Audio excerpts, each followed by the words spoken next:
परमपवित्र भगवा ध्वज छत्रपती शिवाजी महाराज या कार्यक्रमात उपस्थित असलेले सर्व साधू संत महंत यांना वंदन करतो.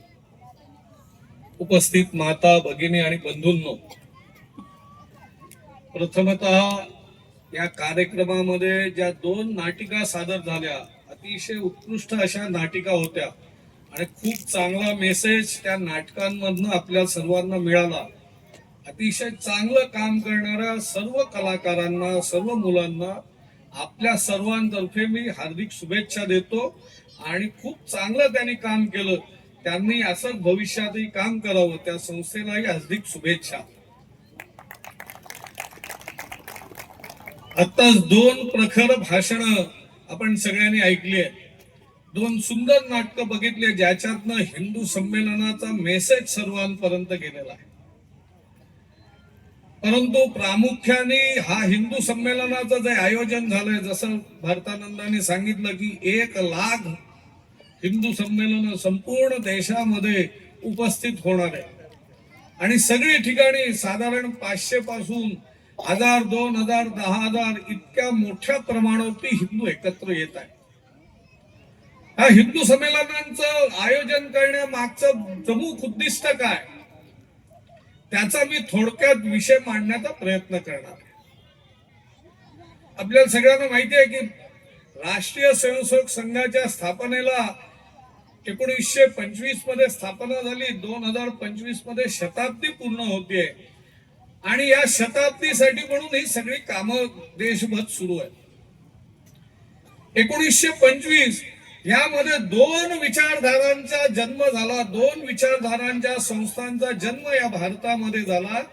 एक विचारधारा अशी होती की जी आजही नवी दिल्लीतल्या नेहरू स्टेडियम मध्ये, नेहरू JNU मध्ये विद्यालयात घोषणा करते, भारत तेरे तुकडे होगे इंशाअल्लाह इंशाअल्लाह. अशा कम्युनिस्ट विचारधारेचा जन्म 1925 साली भारतामध्ये झाला. त्याला चायना आणि रशियाची मदत होत होती. वेळेचा मर्यादा त्यामुळे मी थोडं फास्ट बोलतोय. परंतु त्या विचारधारेचा भारतामधनं 100 वर्षामध्ये जवळजवळ संपूर्ण नायनाट झाला. ज्या विचारधारेच्या आधारावरती नक्षलवाद सुरू होता, या देशातील हिंदू समाजाला कुत्ते की मौत की तरह मारलं जात होतं, अशा नक्षलवाद या देशातून संपला असं भारताचे गृहमंत्री अमित शहा यांनी लोकसभेमध्ये आत्ताच जाहीर केलेलं आहे. त्यांनी ठरवलेलं होतं की 31 मार्च 2026 मध्ये नक्षलवाद मुक्त होईल आणि तो झालेला आहे. आणि 1925 साली डॉक्टर हेडगेवारांनी नागपूरमध्ये छोट्या छोट्या शाळेतल्या मुलांनी, जसे आता इथे मुलांनी नाटक सादर केलं, अशा मुलांना घेऊन संघाची स्थापना केली. संघाची स्थापना करण्याच्या मागचा उद्देश असा होता की त्यावेळेला लोकांची मनस्थिती अशी होती की लोक म्हणत होता, मला गधा म्हणा, मला गाढव म्हणा, पण हिंदू म्हणू नका. कोणी हिंदू संघटित होत नव्हते. प्रत्येक विषयामध्ये भाषाभेद असेल, प्रांतभेद असेल, जातीमध्ये विभागला गेलेला होता. कोणी दिशा एका दिशेने नेहरूंची तोंड नसायची. प्रत्येक जण 4 दिशांना असायचे म्हणून गमतीत लोक म्हणायचे की हिंदू एका दिशेने चालतात, जेव्हा 5वा हिंदू त्यांच्या खांद्यावरती झोपलेला असेल. अशा प्रकारची हिंदू समाजाची स्थिती होती. त्याच्यामध्ये अनुशासन नव्हतं, त्याच्यामध्ये स्वचा भाव नव्हता की आम्ही हिंदू कोण होतो. आमच्यावरती 800-900 वर्षाचं इस्लामी आक्रमण झालं, त्यांच्यानंतर इंग्रजांचं आक्रमण झालं, फ्रेंचांचं आक्रमण झालं, परंतु आम्ही शूरवीर पराक्रमी होतो. असलेलं इस्लामचं आक्रमण हिंदूंनी शूरवीरतेच्या पराक्रमाच्या आधारे नेस्तनाबूत केलं. परत हिंदूंचं साम्राज्य या देशामध्ये स्थापन केलं. ते छत्रपती शिवाजी महाराजांनी, राणा प्रताप महाराजांनी केलं. असा हिंदू शूरवीर पराक्रमी होता, हे हिंदू विसरलेला होता. आणि म्हणून महात्मा गांधी म्हणायचे की प्रत्येक हिंदू हा घाबरट आहे आणि इथला प्रत्येक मुसलमान हा बुली आहे, इथला प्रत्येक मुसलमान गुंड आहे. का हिंदूंना घाबरट म्हणत होते, कारण अशा प्रकारचं स्व आम्ही कोण होतो हिंदू समाज विसरलेला आहे.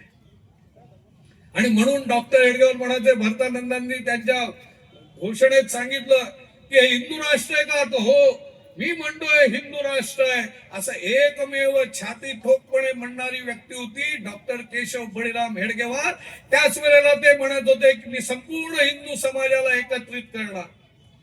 1925 साली डॉक्टरीपर्यंत झालेलं शिक्षण, एक 40 वर्षाचे वयस्क मनुष्य म्हणायचे मी कोणाच्या आधारे हिंदू समाजाला एकत्रित करणार, तर शाळेतल्या मुलांच्या आधारे मी म्हणायचो मी हिंदू समाजाचं संघटन करून दाखवीन आणि त्या मुलांना रोज 1 तासाची शाखा, त्यांना खेळाचे संस्कार, व्यायाम द्यायचं, मनावरती संस्कार करायचे, आम्ही सर्व हिंदू एक आहोत अशा प्रकारचा भाव जागृत करायचा आणि डॉक्टरांच्या मृत्यूपर्यंत संपूर्ण राज्यामध्ये हिंदू संघटनेचं काम सुरू होतं.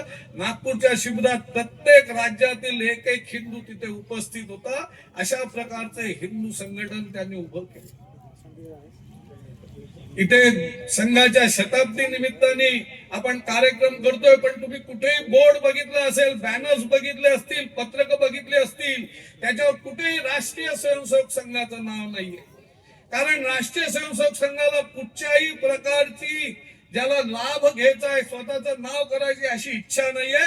संघाला एवढंच करायचं आहे की हिंदू समाजाचा भाव जागृत करायचा आहे आणि म्हणूनच 1 लाखभर हिंदू संमेलन देशभर होणार आहे.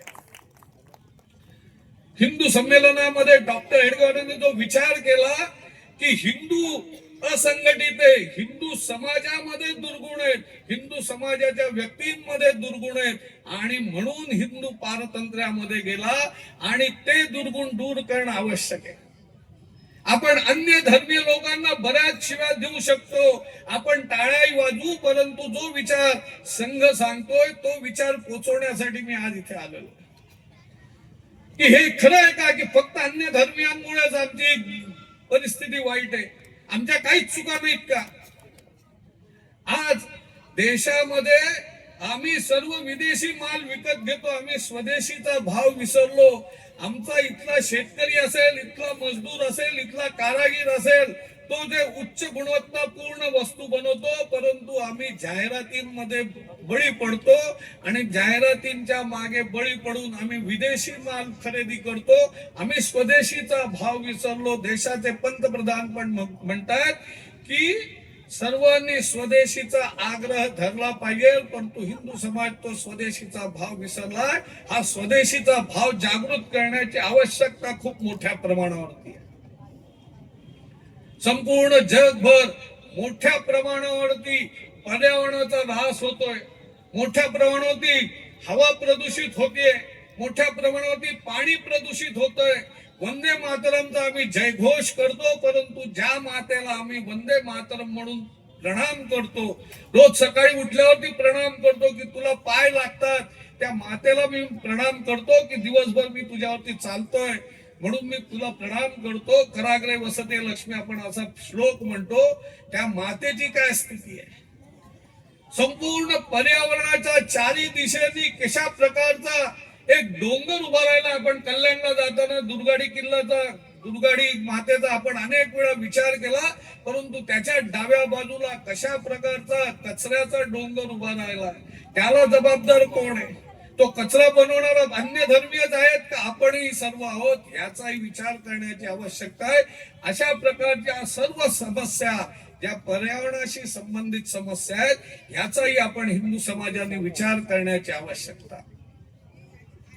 इथे वर लिहिलेलं आहे हिंदवा सोदरा सर्वे न हिंदू पतितो भवेत.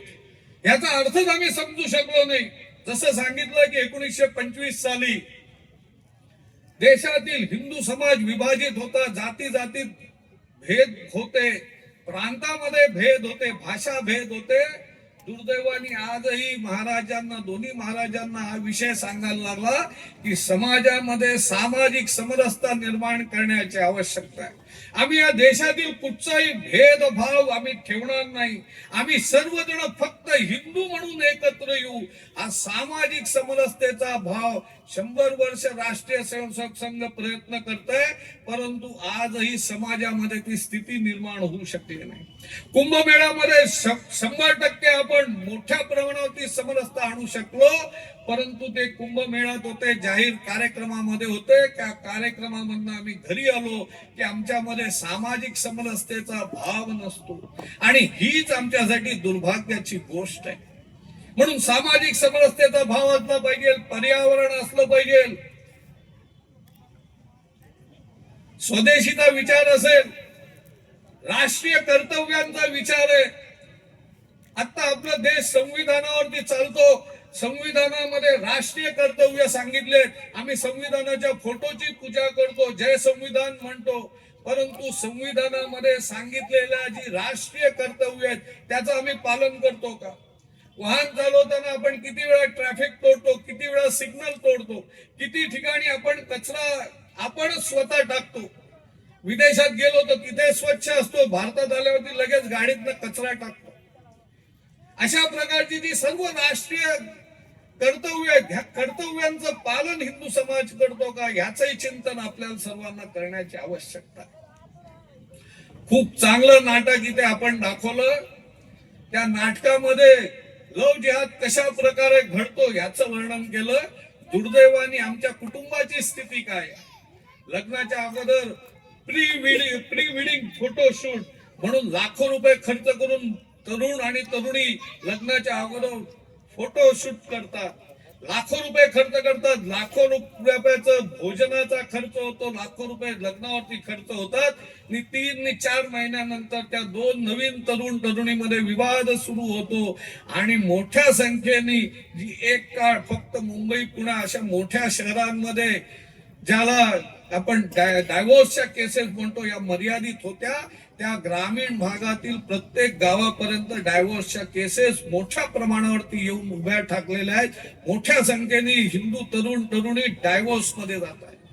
प्रत्येक गावामध्ये आमच्या आई वडिलांना आम्ही आमच्या वृद्धाश्रमात ठेवू, कारण एकत्र कुटुंब पद्धती आम्हाला मान्य नाही आणि म्हणून आई वडिलांना वृद्धाश्रमात ठेवायचं. कुटुंब व्यवस्था जो हिंदू समाजाचा, जो भारत मातेचा 1000 वर्षापासून आक्रमणामध्ये जे टिकून ठरलेलं जे संस्था होती ती कुटुंब व्यवस्था होती. ही दुर्दैवाने ही कुटुंब व्यवस्था सगळीकडे उद्ध्वस्त होत आहे. आमच्या कुटुंब व्यवस्थामध्ये आई आणि मुलीचं संभाषण नाही आणि म्हणून मुलगी लव जिहाद मध्ये फसते. आमच्या मुलीला माहितीच नाही आमचे पूर्वज कोण होते. आम्ही राणी पद्मिनीच्या वंशज होतो, त्यांना समजत नाही आणि म्हणून ती लव जिहाद मध्ये फसते. दुर्दैवाने आमच्या माता भगिनींना याची जाणीव नाही, आमच्या वडिलांना जाणीव नाही, आमच्या भावाला जाणीव नाही. कोण होती राणी पद्मिनी? अल्लाउद्दीन खिलजी तिला प्राप्त करण्यासाठी राजस्थान मध्ये आक्रमण करतो. हिंदू वीर पराक्रमाने आक्रमण थोपवण्याचा प्रयत्न करतात. अनेक लोक वीरगती प्राप्त करतात आणि ज्या वेळेला पराजय दिसतोय त्यावेळेला राजस्थान मधल्या 15-16 हजार महिला एकत्र होतात. मोठ्या प्रमाणावरती अग्नी प्रज्वलित करतात, कारण हे जिहादी इतके विकृत होते की मृत महिलांच्या शरीराची पण ते नासवणी करतील. म्हणून आपलं मृत शरीर पण या जिहाद्यांच्या हातात पडू नये म्हणून धगधगत्या ज्वाळांमध्ये सर्वस्व अर्पण करणारा 16,000 महिला हिंदू होत्या. हे आम्ही आमच्या मुलीला कधी शिकवलंय का? आम्ही हे कधी शिकवणार नाही. अशी भाषणं करू, आपण टाळ्या वाजवू, तर आपली मुलगी पण लव जिहाद मध्ये फसेल. तिला हे कधी माहितीच नाही की लव जिहाद सारख्या घटनांपासून सावध राहण्यासाठी राणी पद्मिनीचा आम्हाला आदर्श आम्ही कधी दिलाय का? की आमची अब्रू जाईल तर आम्ही ते स्वीकार करणार नाही. म्हणून आम्ही सर्वस्व देहदान करू, परंतु आमचा धर्म वाचवू, आमचं संरक्षण करू. दुर्दैवाने आम्ही आज समाज विसरलेलो. म्हणून कुटुंबाच्या माध्यमातून आठवड्यातनं आम्ही एक दिवस एकत्र येऊ का?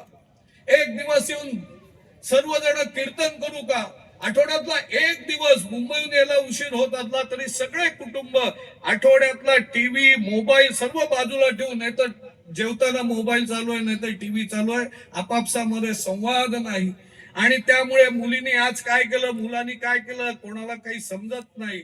त्यामुळे टीव्ही मोबाईल बंद ठेवून आपापसात चर्चा करत एकत्र जेवायला बसू का? आठवड्यातनं एक दिवस सत्संग करू का? छोट्या छोट्या उपायातनं हिंदू समाजाला सुधारण्याची गरज आहे. आणि या संवादामधनं आपले पूर्वज कोण होते, आपलं सत्व काय होतं हे जागृत करता येईल का? आपलं सत्व जागृत करण्याची खूप मोठ्या प्रमाणावरती आवश्यकता आहे. कारण हिंदू समाज जर सत्व पूर्ण जागृत झाला, वीर पराक्रम जागृत झाला, तर हिंदू समाजामध्ये मोठ्या प्रमाणावरती परिवर्तन येऊ शकते. अजून एक धोका आहे, मोठ्या प्रमाणावरती हिंदूंची जनसंख्या आहे देशामध्ये घटते. त्याची 3 कारणं आहेत. मोठ्या प्रमाणावरती घुसखोरी भारतात होतीये. हम दो हमारे दो और हम 5 हमारे 25, ह्याच्यामुळे मोठ्या प्रमाणावरती जनसंख्या वाढते परधर्मीयांची. आणि तिसरा मुद्दा आहे धर्मांतरण. आपल्या प्रत्येक गावामध्ये मोठ्या प्रमाणावरती धर्मांतरण सुरू आहे. पहिले गावांमध्ये धर्मांतरण होतं, आता मुंबईतल्या प्रत्येक वस्तीमध्ये, अत्यंत उच्चभ्रू अशा वस्तीमध्ये उल्हासनगर मधले महाराज आलेत. अशा उल्हासनगर मध्ये पण मोठ्या प्रमाणावरती धर्मांतरण सुरू होतंय. कारण छोट्या स्वार्थासाठी दुसरा धर्म आम्हाला प्रिय वाटतो आणि आम्ही आमचं धर्मांतरण करतो. आपण छत्रपती संभाजी महाराजांना बघितलं, 42 दिवस औरंगजेबाने त्यांना त्रास दिला. 1-2 दिवस नाही, 42 दिवस त्रास दिला. का? तुम्ही इस्लाम कबूल करा. पहिले आमिष दाखवली, अनन्वित अत्याचार केले, नख उकडून टाकली, डोळे फोडले, जीभ कापली, अंगावरची सारडी खरवडून काढली. 42 दिवस यातना दिल्या, परंतु छत्रपती संभाजी महाराजांनी प्राण त्याग केला, इस्लाम कबूल केला नाही. छोटे छोटे तुकडे करून संभाजी महाराजांना मारलं. इतकं धर्मप्रेम आमच्या मुला मुलींना शिकवण्याची आवश्यकता. आता ज्या लहान मुलांनी कार्यक्रम केला, अजून एक अशीच गोष्ट सांगतो. जोरावरची आणि फतेहसिंग गुरु गोविंद सिंगांचे मुलं, 9 वर्षाचं आणि 7 वर्षाचं मुलं, ह्याच्यात त्या वयाची मुलं असतील. यांना औरंगजेबचा वजीर पकडतो, वजीर खान नावाचा सरदार पकडतो. अशाच प्रकारचं छोट्या लहान मुलांना ऑफर की तुम्ही इस्लाम कबूल करा, आम्ही तुम्हाला जिवंत सोडू. 2 लहान मुलं ज्यांचं खेळाचं वय, ज्यांचं शिक्षणाचं वय, ज्यांना धर्माबद्दल काही माहित नाही, औरंगजेबाचा वजीर खान त्यांना म्हणतो इस्लाम कबूल करो. दोघं म्हणतात की आम्ही इस्लाम कबूल करणार नव्हतं, आम्ही गुरु गोविंद सिंगांचे मुलं, आमच्या आजोबांनी इस्लाम कबूल करायचा नाही म्हणून प्राण त्याग केलाय. वजीर खान त्यानं दोघांना जिवंतपणे बांधतो आणि आज्ञा करतो की यांच्या 4ही बाजूनी विटांचं बांधकाम पूर्ण करा आणि त्याला जिवंतपणे भिंतीत चिडून मारा. कल्पना करा, लहान मुलं आहेत, 9 वर्षाचा आणि 7 वर्षाचा. त्या कामगारांची पण हिंमत होत नाही या लहान मुलांना ठार मारायचं, पण काम केलं नाही तर वजीर खान मारेल म्हणून भिंती बांधायला सुरुवात होते. जो फतेहसिंह 7 वर्षाच्या, त्याच्या खांद्यापर्यंत भिंत बांधून पूर्ण होते. आणि अशा वेळेला जो मोठा भाऊ आहे तो घडा रडायला लागतो, डोळ्यातनं पाणी यायला लागतं. त्या कामगारांना वाटतो हा मोठा मुलगा घाबरला, सैनिकांना वाटलं मोठा मुलगा घाबरला, आता तो इस्लाम कबूल करेल. वजीर खान तर आनंदित होतो की ह्याला जर इस्लाम कबूल करायला लावला तर औरंगजेब मला मोठं बक्षीस देईल. त्या लहान भावाला पण वाटतं की माझा मोठा भाऊ घाबरलाय, तो रडायला लागलाय. आणि म्हणून लहान भाऊ फतेह मोठ्या भावाला म्हणतो की जोरावर, तू गुरु गोविंद सिंह का बेटा है, हमारे दादा ने औरंगजेब के सामने सर नहीं झुकाया, मौत स्वीकार की, लेकिन इस्लाम कबूल नहीं किया, और तू इस्लाम कबूल कर रहा है, मुझे शर्म लगती है, तू मेरा बड़ा भाई है. याच्यावरती जोरावर म्हणतो. 9 वर्षाचा मुलगा, विचार करा, 9 वर्षाचा मुलगा, तो म्हणतो जो फतेह मैं मौत के लिए नहीं डरा हूं. फतेह विचारतो तेरे आंखों में पानी क्यों है? जोरावर म्हणतो मेरे आंखों में इसलिए पानी है कि अगर घर के ऊपर संकट आता है, समाज के ऊपर, धर्म के ऊपर, राष्ट्र के ऊपर अगर संकट आता है तो पहला बलिदान बड़े भाई ने देना चाहिए. लेकिन मुझे इस बात का दुख है कि पहला बलिदान तेरा जाएगा, पहली तेरी मृत्यु होगी, इसलिए मेरे को रोने को आ रहा है कि वो बलिदान का हक मुझे मिलना चाहिए. दोन भावांमध्ये भांडण होतं. मृत्यू कोणाचा जाईल, कोणाचं भांडण गावकोच्या काय म्हणतो याच्या वेशीसाठी नव्हतं, घरासाठी नव्हतं, प्रॉपर्टीसाठी नव्हतं. कोण पहिले मृत्यूला जाईल ह्याच्यासाठी दोन भावांमध्येचा वाद विवाद होतोय, ती चर्चा होती. हे स्व आम्ही आमच्या कुटुंबाला देऊ का? आम्ही छोट्या छोट्या स्वार्थासाठी प्रार्थनेला बोलवतात आणि आम्ही प्रार्थनेला जातो आणि काही टक्क्यामध्ये हिंदू दरवर्षी धर्मांतरित होतात. हे होणं बंद होईल. हे जर करायचं असेल तर स्वचा भाव जागृत करण्याची आवश्यकता. हिंदू समाज हा शूर पराक्रमी आहे आणि हा शूर पराक्रम आपण भारतामध्ये एकदा नव्हे तर दोनदा दाखवला. खूप जुनी उदाहरणं आपण सांगत बसत नाही. 30 ऑक्टोबर 1990 ची गोष्ट आहे. विश्व हिंदू परिषदेने ठरवलं होतं की अयोध्यामध्ये प्रभू श्रीरामचंद्रांचं जन्मस्थान आहे, बाबरी ढाचा आहे. या बाबरी ढाच्या ठिकाणी आम्ही कार सेवा करू. लाखो हिंदूंना बोलावलं होतं. त्याच्या अगोदर 2 वेळेला मुस्लिम समाजाच्या बाबरी ऍक्शन कमिटीने आवाहन केलं होतं की आम्ही अयोध्येत लॉंग मार्च करू. हिंदू समाजाने त्यांना हिंमत दाखवली. हिंमत असेल तर अयोध्येत पाय ठेवून दाखवा, तुम्ही इथून परत जाऊ शकणार नाही. बाबरी ऍक्शन कमिटीने लॉंग मार्च रद्द केला. नंतर शॉर्ट मार्च करण्याचा प्रयत्न केला. परत हिंदू समाजाने त्यांना धमकी दिली की हिंमत असेल तर पैर ठेवून दाखवा. शॉर्ट मार्च रद्द केला. या सगळ्याच्या पार्श्वभूमीवरती हिंदू समाजाने आवाहन केलं. अशोकजी सिंगलांनी घोषणा केली की कुठच्याही परिस्थितीमध्ये 30 ऑक्टोबर 1990 ला अयोध्येमध्ये देशभरातील लाखो कार्यकर्ते जातील. अयोध्येकडे लाखो कार्यकर्ते जायला लागले. मुल्ला मुलायमनी कार्यकर्त्यांना अटक करायला सुरुवात केली. कारसेवकांनी उत्तर प्रदेश मध्ये तुरुंग भरले. शाळा कॉलेजमध्ये कारसेवकांना तुरुंगात डांबून ठेवलं. शाळा कॉलेजाचं तुरुंगात रूपांतर केलं. मोठाल्या स्टेडियम मध्ये कारसेवकांना अटक करून ठेवलं. 29 ऑक्टोबरला सगळे चॅनल्स वाले दाखवत होते अयोध्येमध्ये एकही कार सेवक नाही. दुसऱ्या दिवशी कुठच्याही प्रकारची कार सेवा अयोध्येत होणार नाही. कोणी कार सेवक अयोध्येत पोहोचलेले नाही. सर्व रस्त्याकडे पोलीस पोलीस पोलीस फक्त पोलीस दिसत होते. 30 ऑक्टोबरला सकाळ होते. सूर्य जसा जसा वर यायला लागतो तसा वारुळत जशा मुंग्या बाहेर पडतात, अशा अयोध्येतल्या प्रत्येक घरातून, प्रत्येक मंदिरातून, तिथल्या असलेल्या धर्मशाळांमधून मोठ्या संख्येने हिंदू समाज जय श्रीराम, हिंदू हम सब आए हैं, मंदिर वही बनाएंगे असा घोष देत बाबरी ढाच्याच्या दिशेने निघतात. अशोकजी सिंगल ज्यांना उत्तर प्रदेशचे पोलीस पकडण्यासाठी रात्रंदिवस एक करत होते, असे अशोकजी सिंगल नेतृत्व करायला लागतात. पोलिसांची पहिली लाठी अशोकजी सिंगलांना लागते. रक्त व्हायला लागतं. हिंदू समाज लाठीचार्जला घाबरत नाही. अश्रुधूर फोडतात. हिंदू समाज तेच अश्रुधूर उचलून पोलिसांवरती फेकायला लागले. पोलिसांनी गोळीबार केला. हिंदू समाजाने गोळी खाल्ले, पण हिंदू समाजाने शूरता दाखवली, वीरता दाखवली, पराक्रम दाखवला. पोलिसांच्या सर्व तुकड्यांना हटवत हिंदू समाजाचे अनेक कारसेवक इतक्या उंच अशा बाबरी ढाच्यावरती चढले. कुठच्याही प्रकारची त्यांच्याकडे साधनं नव्हत्या, दोऱ्या नव्हत्या, परंतु जणू छत्रपती शिवाजी मारुती त्यांच्यामध्ये अंगात संचारला आणि 60 फूट उंच अशा बाबरी ढाच्यावरती चढवला आणि हातातला भगवा ध्वज सर्वकडे फडकवले. सर्वांनी फोटो काढले आणि संपूर्ण जगामध्ये हिंदू समाजामध्ये वैचारिक परिवर्तन आलं. 29 ऑक्टोबरला जो हिंदू समाज 1925 पासून जे म्हणत होता की मुझे गधा कहो मत हिंदू मत कहो, 29 ऑक्टोबरचा हिंदू समाज आणि 30 ऑक्टोबरच्या हिंदू समाजामध्ये मोठं परिवर्तन घडलं आणि 30 ऑक्टोबर 1990 पासून हिंदू समाज म्हणायला लागला गर्व से कहो हम हिंदू है. इतकं मोठं परिवर्तन हिंदू समाजाने आपल्या शूरतेच्या, पराक्रमाच्या आणि वीरतेच्या आधारे घडवलं आणि एक प्रकारचा नवीन भारत ह्या देशामध्ये निर्माण करायला सुरुवात झाली. त्याची पुढचा टप्पा 6 डिसेंबर 1992.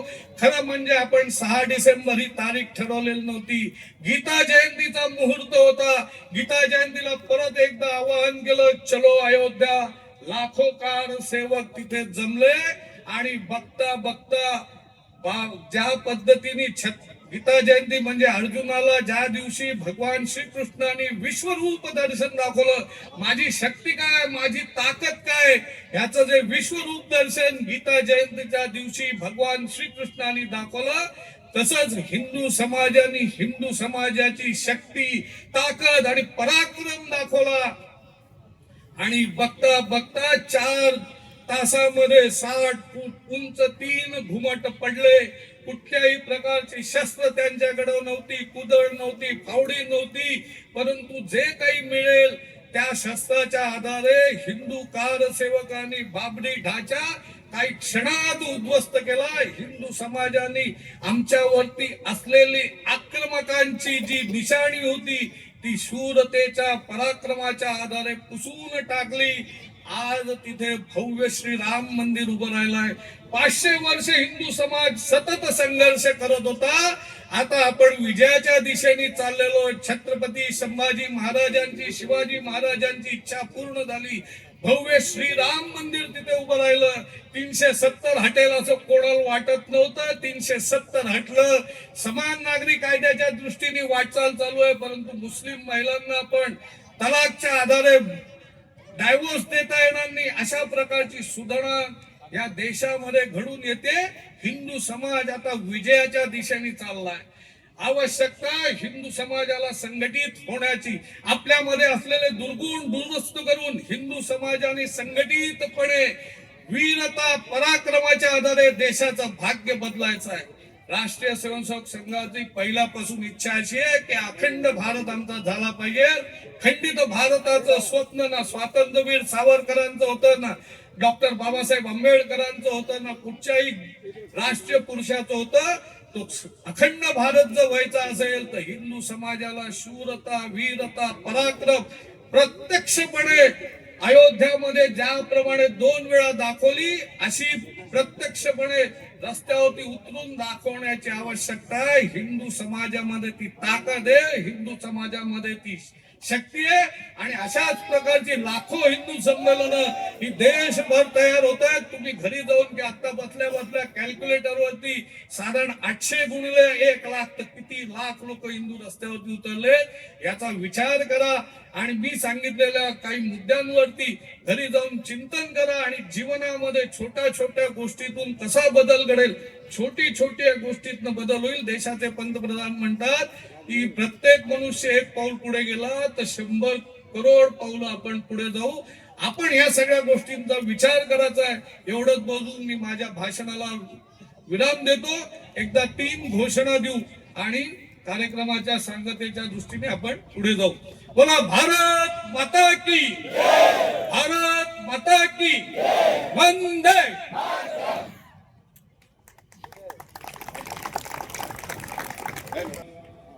राजेश जिकुंटे साहेब उपस्थित